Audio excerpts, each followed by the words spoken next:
ओम श्री कृष्णाय वासुदेवाय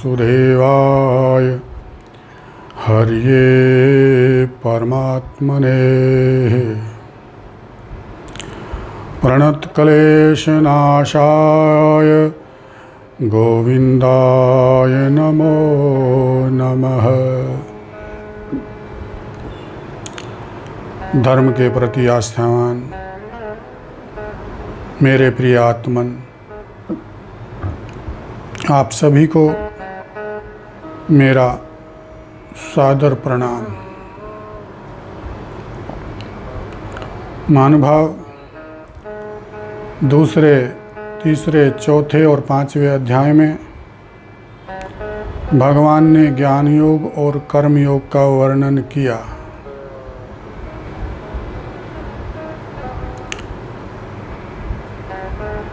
अर्जुन के मन में युद्ध न करने का आग्रह है, इसलिए वह कर्मयोग की अपेक्षा ज्ञान योग को श्रेष्ठ मानते हैं और युद्ध न करने को सर्वथा अनुचित मानते हैं। परंतु भगवान ने अर्जुन को कर्मयोग का आश्रय लेकर युद्ध करने की आज्ञा दी। अब अर्जुन यह निर्णय नहीं कर पा रहे हैं कि उसके लिए कर्मयोग और ज्ञान योग, इन दोनों में से कौन सा साधन श्रेष्ठ है। इसलिए इसका निर्णय भगवान से ही कराने के लिए अर्जुन ने भगवान से 5वें अध्याय के प्रथम श्लोक में प्रश्न किया कि हे कृष्ण, कभी तो आप ज्ञान योग की प्रशंसा करते हैं और कभी कर्मयोग की प्रशंसा करते हैं। इसलिए इन दोनों में से जिसके द्वारा मेरा कल्याण हो जाए वही एक साधन मुझसे कहिए। भगवान ने अर्जुन को बताया कि हे पांडुपुत्र, ये दोनों ही साधन निसंदेह कल्याण करने वाले हैं, तथापि ज्ञान योग की अपेक्षा कर्मयोग श्रेष्ठ है। इसके पश्चात भगवान ने बताया कि जिस तत्व की प्राप्ति ज्ञान योग के द्वारा होती है और जिस तत्व की प्राप्ति कर्मयोग के द्वारा होती है, उसी तत्व की प्राप्ति ध्यान योग के द्वारा भी हो जाती है।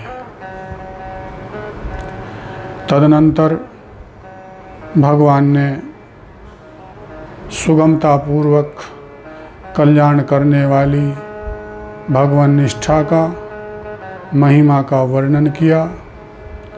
इस प्रकार पांचवा अध्याय संपन्न हुआ। अब भगवान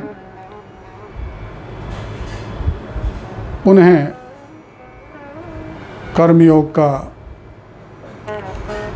वर्णन करने के लिए 6ठा अध्याय प्रारंभ करते हैं। इस अध्याय का नाम है आत्म संयम योग और इसमें कुल 47 श्लोक हैं। प्रथम श्लोक में भगवान कर्मयोग की प्रशंसा करते हुए बोले,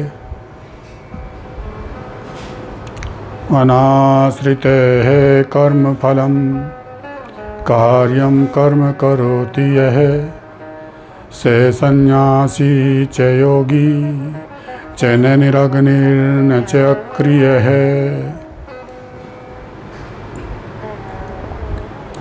भगवान बोले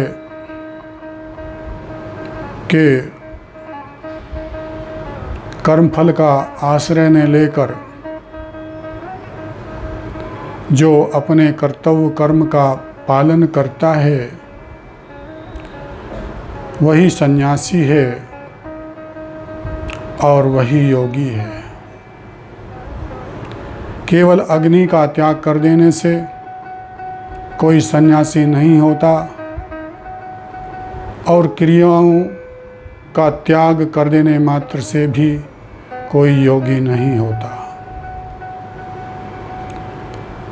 आगे के श्लोक में भगवान संन्यास और कर्मयोग को एक बताते हुए बोले, यम संन्यासमिति प्राहुर्योगम तम विद्धि पांडव न हि असन्न्यस्त संकल्पो योगी भवति कश्चन।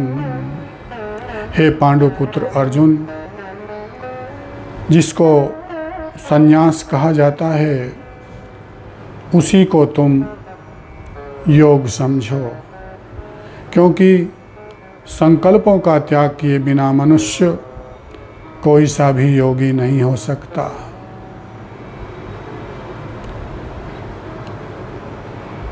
आगे के श्लोक में भगवान योग की प्राप्ति के लिए साधन बताते हैं।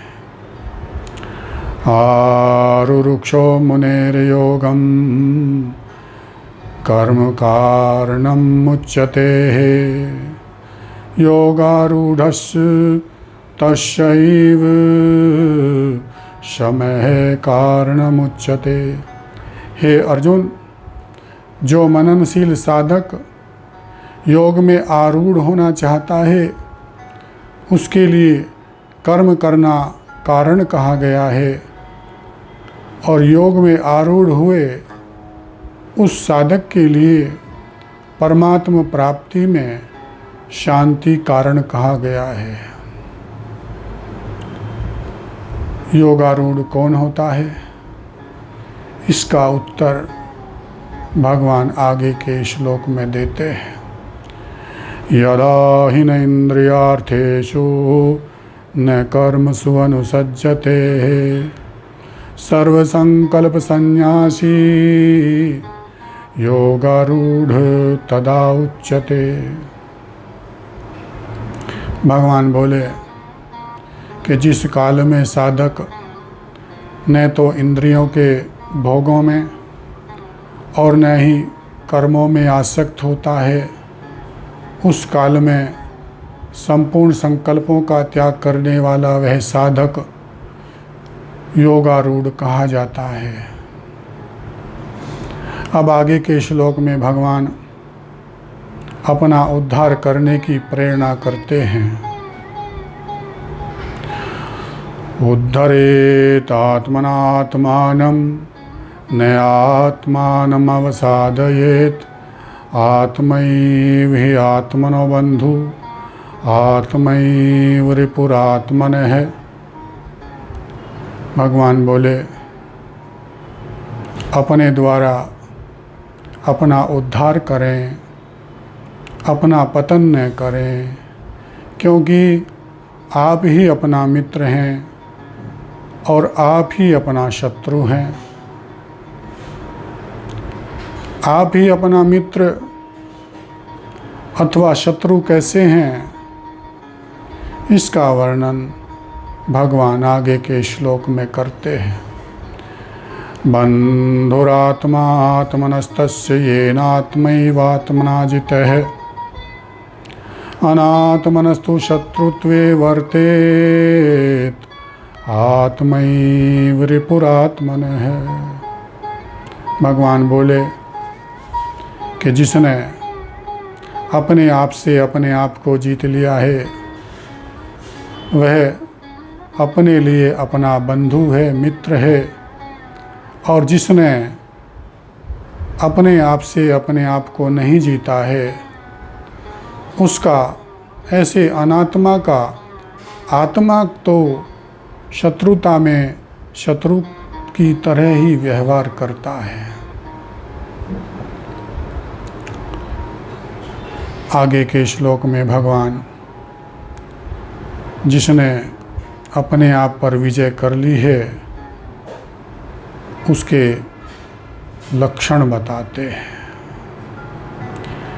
जितात्मनः प्रशान्तस्य परमात्मा समाहितः शीतोष्ण सुख दुखेषु तथा मानपमानयोः ज्ञान विज्ञान तृप्तात्मा कूटस्थो विजितेन्द्रियः युक्तिति उच्यते योगी समलोष्टास्म कांचनः सुहृत् मित्ररि उदासीन मध्यस्थ द्वेष बंधुषु साधुषु अपि च पापेषु संबुद्धिर्विशिष्यते।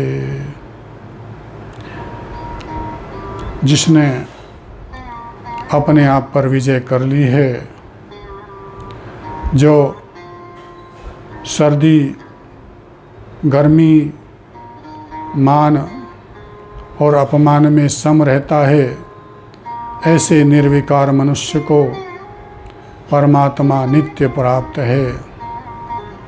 जिसका अंतःकरण ज्ञान विज्ञान से तृप्त है, जो कूट की तरह स्थिर है, जो जितेंद्रिय है, जो मिट्टी के ढेले में पत्थर में और स्वर्ण में संबुद्धि वाला है, उस योगी को योगारूढ़ कहा जाता है।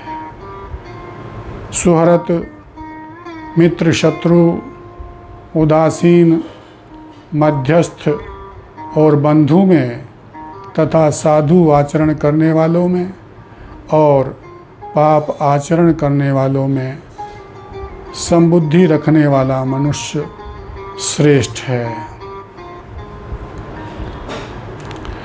आगे के श्लोक में भगवान ध्यान योग के लिए प्रेरणा करते हैं।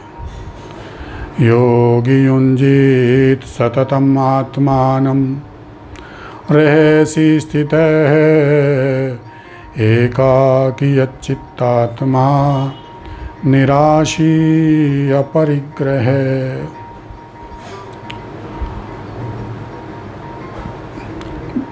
भोग बुद्धि से संग्रह न करने वाला,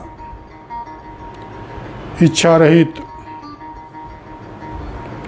योगी अकेला एकांत में स्थित होकर मन को सदैव निरंतर परमात्मा में ही लगाए।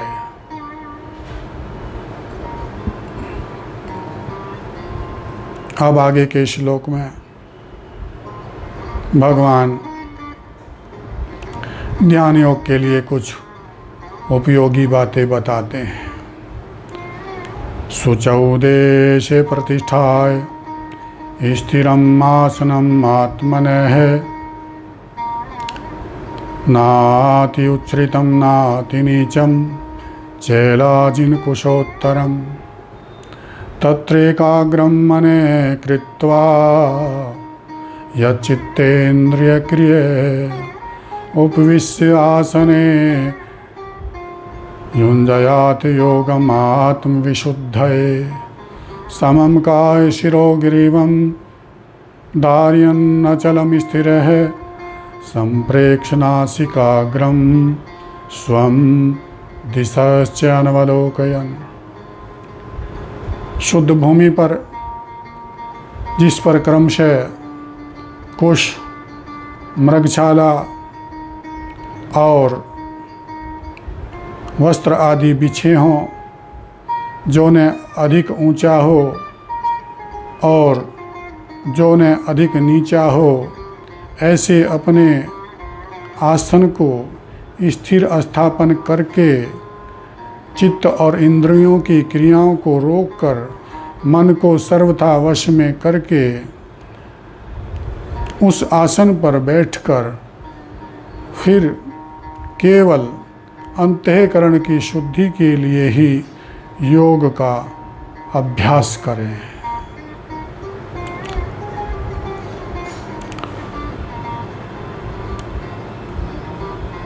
सिर, ग्रीवा और मेरुदंड को सीधे, अचल और स्थिर धारण करके दिशाओं को न देखते हुए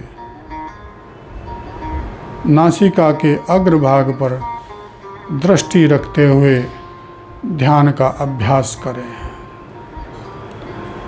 आगे के 2 श्लोकों में भगवान निर्गुण निराकार के लिए ध्यान की विधि का वर्णन करते हैं। प्रशांतात्मा विगत भी ब्रह्मचारी व्रते स्थित है, मन संयम मच्चित्तो युक्तासीत मत्परे है, युञ्जन एवं सदात्मानं योगी नियत मानस है, शांति निर्वाण परमाम मत संस्थाम अधिगच्छति।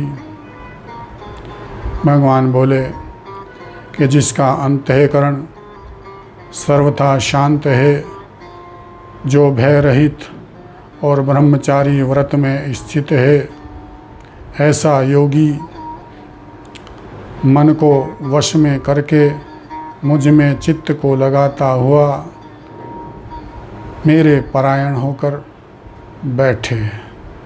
इस प्रकार वश में किए हुए मन वाला योगी योग का निरंतर अभ्यास करता हुआ मुझ में सम्यक प्रकार वाली जो निर्वाण परमा शांति है उसको प्राप्त हो जाता है। आगे के 2 श्लोकों में भगवान ध्यान योग के लिए कुछ उपयोगी नियम बताते हैं। नाति अस्नते तु योगो अस्ति न च एकांतं मनस्नते न च अति स्वप्नशीलस्य जाग्रतो नैव च अर्जुन, युक्ताहार विहारस्य युक्तचेष्टस्य कर्मसु युक्तस्वप्नावबोधस्य योगो भवति दुःखः। हे अर्जुन, यह योग न तो अधिक खाने वालों का, न बिल्कुल न खाने वालों का, न अधिक सोने वालों का और न अधिक जागने वालों का ही सिद्ध होता है। दुखों का नाश करने वाला यह योग तो यथा योग्य आहार विहार करने वाले का, कर्मों में यथा योग चेष्टा करने वाले का, यथा योग सोने और जो जागने वाले का ही सिद्ध होता है।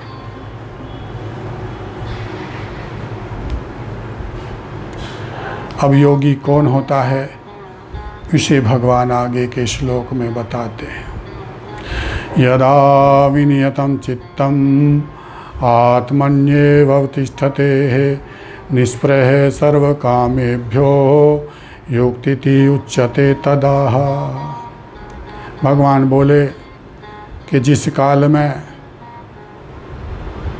वश में किए हुए चित्त वाला साधक अपने स्वरूप में स्थित हो जाता है और स्वयं संपूर्ण कामनाओं और पदार्थों से निष्प्रय हो जाता है, उस काल में वह योगी है, ऐसा कहा जाता है।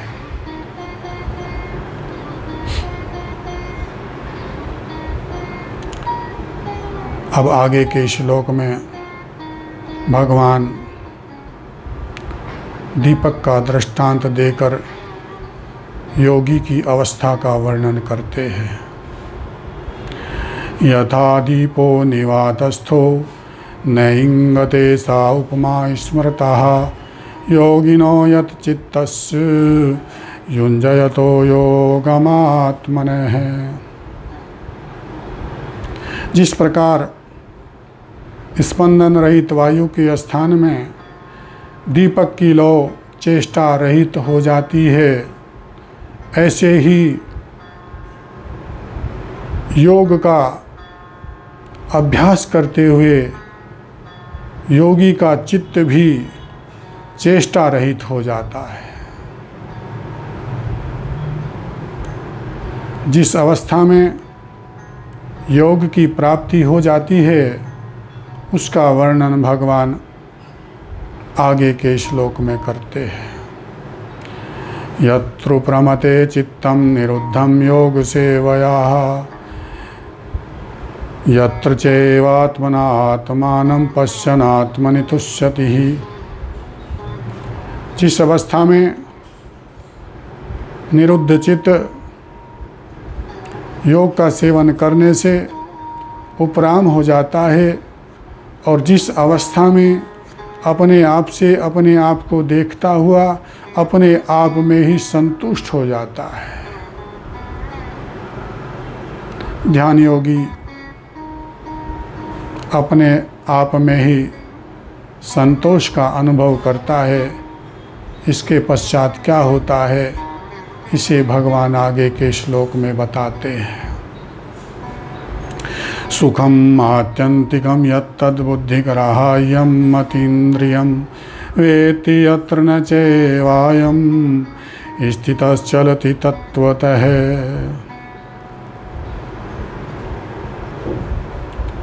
जिस अवस्था में ध्यान योगी आत्यांतिक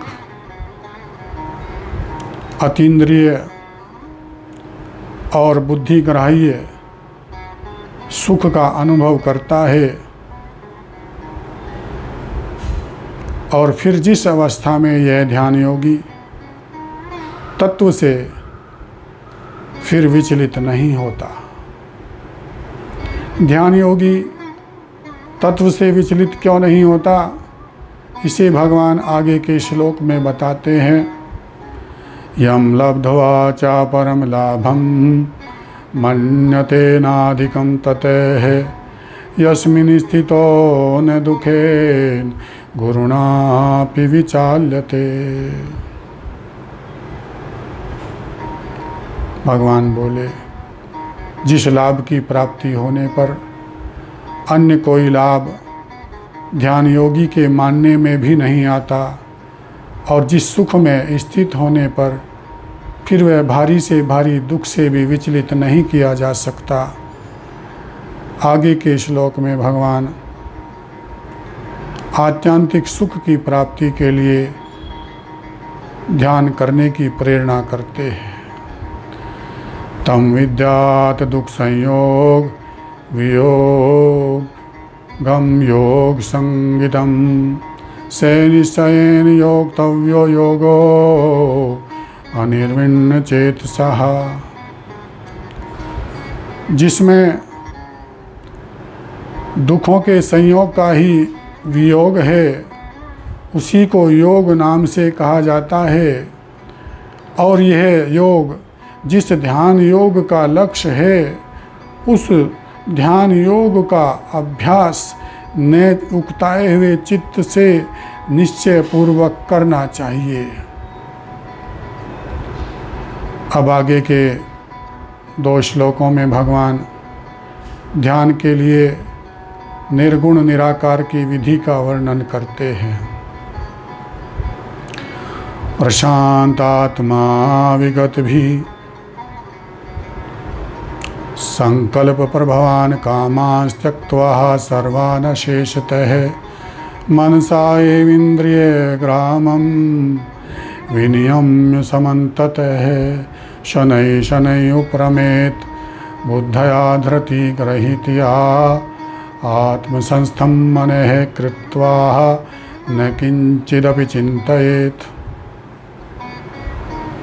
संकल्प से उत्पन्न होने वाली संपूर्ण कामनाओं का सर्वथा त्याग करके तथा मन और इंद्रिय समूह को सभी ओर से हटाकर मन को वश में करके धीरे धीरे संसार से उपराम हो जाएं और मन को भली भांति स्वरूप में स्थापन करके फिर कुछ भी चिंतन न करें। आगे के श्लोक में भगवान मन को वश में करने का उपाय बताते हैं। यतो यतो निश्चरति मनश्चंचलमय स्थिरं ततस्ततो नियम्येतद् आत्मन्येव वशं नयेत्। भगवान बोले कि यह चंचल मन और यह स्थिर मन जहाँ जहाँ विचरण करता है वहाँ से इसको हटाकर एक परमात्म स्वरूप में ही लगाएं।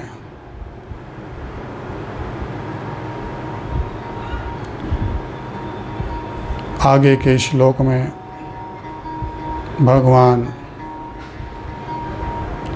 योगी की अवस्था का वर्णन करते हैं। प्रशांत मनसं ह्येनं योगिनं सुखम् उत्तमम् उपैति शांतरजसं ब्रह्मभूतम् अकल्मषम् युञ्जनेवं सदात्मानं योगी विगतकल्मषः सुखेन ब्रह्म संस्पर्शम् अत्यंतम सुखम अश्नुते। भगवान बोले जिसके संपूर्ण दोष मिट गए हैं, जिसका रजोगुण शांत हो गया है, जिसका मन सर्वथा शांत है, ऐसा योगी उस उत्तम सुख को प्राप्त होता है। जिसके संपूर्ण पाप मिट गए हैं, ऐसा योगी योग का अभ्यास करता हुआ सुखपूर्वक ब्रह्म प्राप्ति रूप अत्यंत सुख का अनुभव कर लेता है।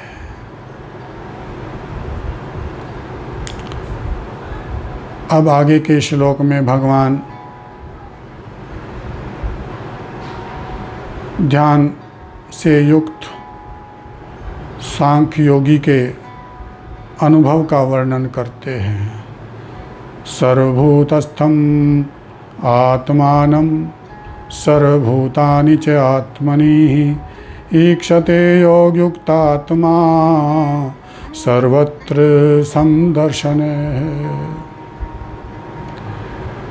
ध्यान योग से युक्त अंतःकरण वाला ज्ञान योगी सब जगह समरूप परमात्मा का दर्शन करता है और संपूर्ण प्राणियों को अपने स्वरूप में देखता है और अपने ही स्वरूप को संपूर्ण प्राणियों में देखता है।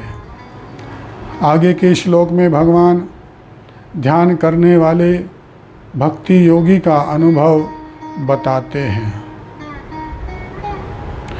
यो मां पश्यति सर्वत्र सर्वं च मयि पश्यति तस्याहं न प्रणश्यामि स च मे न प्रणश्यति।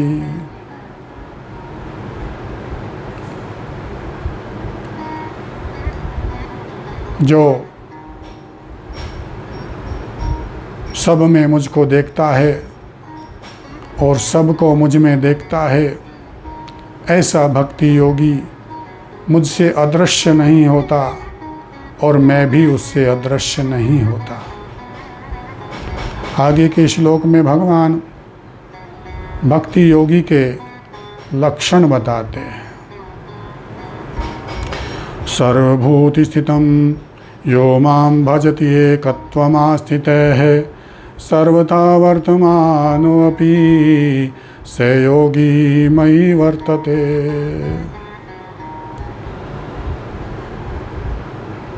सब प्राणियों में स्थित जो भक्ति योगी एकत्व भाव से मेरा भजन करता है, वह सब कुछ व्यवहार करते हुए भी मुझ में ही बर्ताव करता है। भक्ति योगी परमात्मा में ही कैसे बर्ताव करता है, इसे भगवान आगे के श्लोक में बताते हैं। आत्मौपम्येन सर्वत्र समं पश्यति यो अर्जुन, सुखम वा यदि वा दुखम स योगी ही परमो मतः। जो भक्ति योगी अपने शरीर की उपमा से सर्वत्र मेरा दर्शन करता है तथा जो सुख और दुख में समान रहता है, वह योगी सर्वश्रेष्ठ माना गया है। ध्यान योग के द्वारा समता के विषय में संशय प्रकट करते हुए अर्जुन आगे के श्लोक में बोले, यो वयम योगस्त्वया प्रोक्तः साम्येन मधुसूदन, एतस्यहं न पश्यामि चंचलत्वात् स्थितिं स्थिराम्। हे मधुसूदन, आपने समतापूर्वक जो यह योग कहा है, मन की चंचलता के कारण मैं उसकी स्थिर स्थिति नहीं देखता हूँ, क्योंकि हे कृष्ण, चंचलम हि मन कृष्ण प्रमाथि बलवदृढ़ं, तस्यहं निग्रहं मन्ये वायोरिव सुदुष्करम। हे कृष्ण, मन बड़ा ही चंचल, परमार्थी, बलवान और जिद्दी है। इसको वश में करना मैं आकाश में वायु की तरह अत्यंत कठिन मानता हूँ। आगे के श्लोक में भगवान अर्जुन के संशय का अनुमोदन करते हुए मन को वश में करने का उपाय बताते हैं। असंशयम महाबाहो मनो दुर्निग्रहं चलम, अभ्यासेन तु कौन्तेय वैराग्येण च गृह्यते। हे महाबाहो, मन बड़ा ही चंचल है और इसका निग्रह करना भी अत्यंत कठिन है। तुम्हारा ऐसा कहना बिल्कुल ठीक है, परंतु हे कुंती नंदन, अभ्यास और वैराग्य के द्वारा मन को वश में किया जा सकता है। आगे के श्लोक में भगवान योग की प्राप्ति के लिए पात्रता और अपात्रता के विषय में अपना मत बताते हैं।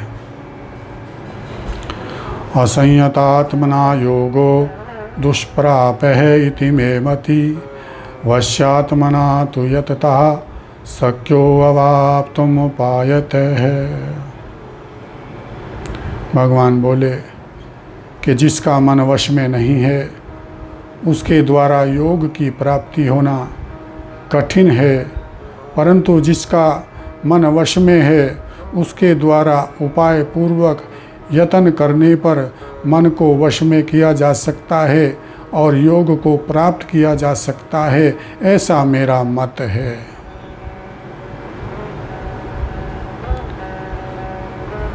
जो शिथिल प्रयत्न वाला है, ऐसे साधक की गति के विषय में अर्जुन भगवान से आगे 2 श्लोकों में प्रश्न करते हैं। अयति श्रद्धया उपेतो योगाच्चलित मानसः, अप्राप्य योग संसिद्धिं काम गतिं कृष्ण गच्छति। कच्चित् न भय विभ्रष्टे छिन्ना भ्रमिव नश्यति, अप्रतिष्ठो महाबाहो विमूढ़ो ब्रह्मणे पथि। हे कृष्ण, जिसकी साधन में तो श्रद्धा है, परंतु प्रयत्न शिथिल है, ऐसा साधक यदि अंत काल में योग से विचलित मना हो जाए तो फिर वह योग सिद्धि को प्राप्त न करके किस गति को चला जाता है। हे महाबाहो कृष्ण, संसार के आश्रय से रहित और परमात्मा के मार्ग में विचलित कहीं वह साधक छिन्न भिन्न बादल की तरह नष्ट भ्रष्ट तो नहीं हो जाता। आगे के श्लोक में अर्जुन अपने इस संशय का निवारण करने हेतु प्रार्थना करते हैं। एतन्मे संशयं कृष्ण चेत्तुम् अर्हसि अशेषतः त्वदन्य संशयस्य अस्य चेता न हि उपपद्यते।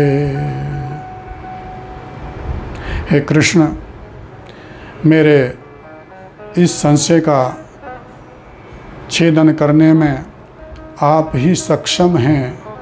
मेरे इस संशय का छेदन करने वाला आपके सिवाय और कोई हो ही नहीं सकता, इसलिए आप मेरे इस संशय का निवारण कर दीजिए।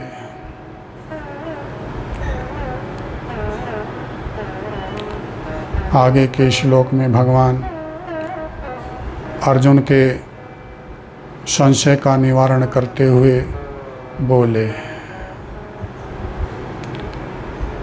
पार्थ नैविहीन अमुत्र विनाशस्तस्य विद्यते न हि कश्चित् क्षणम न हि कश्चित् कल्याणकृत् दुर्गतिं तात गच्छति। हे प्रथानंदन अर्जुन, उस योग भ्रष्ट साधक का न तो इस लोक में और न परलोक में ही कहीं पर भी विनाश नहीं होता, क्योंकि हे प्यारे कल्याणकारी कर्म करने वाले मनुष्यों की कहीं पर भी दुर्गति नहीं होती है। आगे के श्लोक में भगवान योग भ्रष्ट साधक की गति का वर्णन करते हैं। प्राप्य पुण्यकृतां लोकान् उषित्वा शाश्वती समाः शुचिनां श्रीमतां गेहे योग भ्रष्टो अभिजायते अथवा योगिनामेव कुले भवति धीमताम् एतद्धि दुर्लभतरम लोके जन्म यदि दृशम। हे अर्जुन, जिसके मन में भोगों की सूक्ष्म वासना है, ऐसा योग भ्रष्ट साधक पुण्यकर्मा मनुष्यों के उच्च लोकों को प्राप्त करके और वहाँ बहुत काल तक निवास करके फिर शुद्ध श्रीमानों के घर में जन्म लेता है। अथवा यदि वह वैराग्यवान है तो वह सीधे ही बुद्धिमान योगियों के कुल में जन्म लेता है, और इस प्रकार का जो जन्म है वह इस संसार में अत्यंत दुर्लभ है। आगे के श्लोक में भगवान योगियों के कुल में जन्म लेने वाले योग भ्रष्ट साधक की गति का वर्णन करते हैं। तत्प्रतम बुद्धि संयोगम लभते पौरुदैहिकम यत ते च ततो भूय संसिद्धौ कुरुनंदन। हे कुरुश्रेष्ठ अर्जुन, वह वैराग्यवान साधक अपने पूर्व जन्म में प्राप्त की हुई साधन सामग्री को अनायास ही प्राप्त कर लेता है, जिससे वह फिर से सिद्धि के लिए विशेषता से प्रयत्न करता है। आगे के 2 श्लोकों में भगवान शुद्ध श्रीमानों के घर में जन्म लेने वाले योग भ्रष्ट की गति का वर्णन करते हैं। पूर्वाभ्यासेन तेने विह्रियते हि अवशोऽपि सः जिज्ञासुरपि योगस्य शब्द ब्रह्मति वर्तते। पर्यतनात् यतमानस्तु योगी संशुद्ध किल विषय अनेक जन्म संसिद्धस्ततो याति पराम गतिम।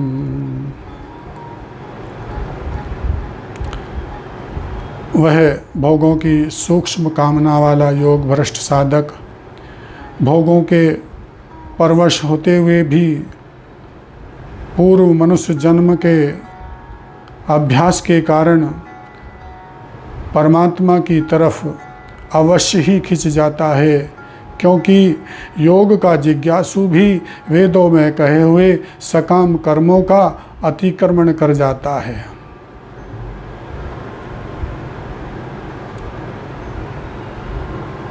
वह प्रयत्न पूर्वक यत्न करते हुए पापों से शुद्ध होकर अनेक जन्मों से सिद्ध हुआ योग भ्रष्ट साधक फिर परम गति को प्राप्त हो जाता है। आगे के श्लोक में भगवान योगी की महिमा का वर्णन करते हैं। तपस्विभ्यो अधिको योगी ज्ञानिभ्यो अपि मदो अधिकः कर्मिभ्यश्च अधिको योगी तस्मात् योगी भवार्जुन।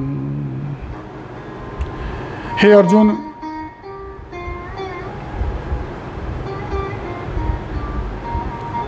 निष्काम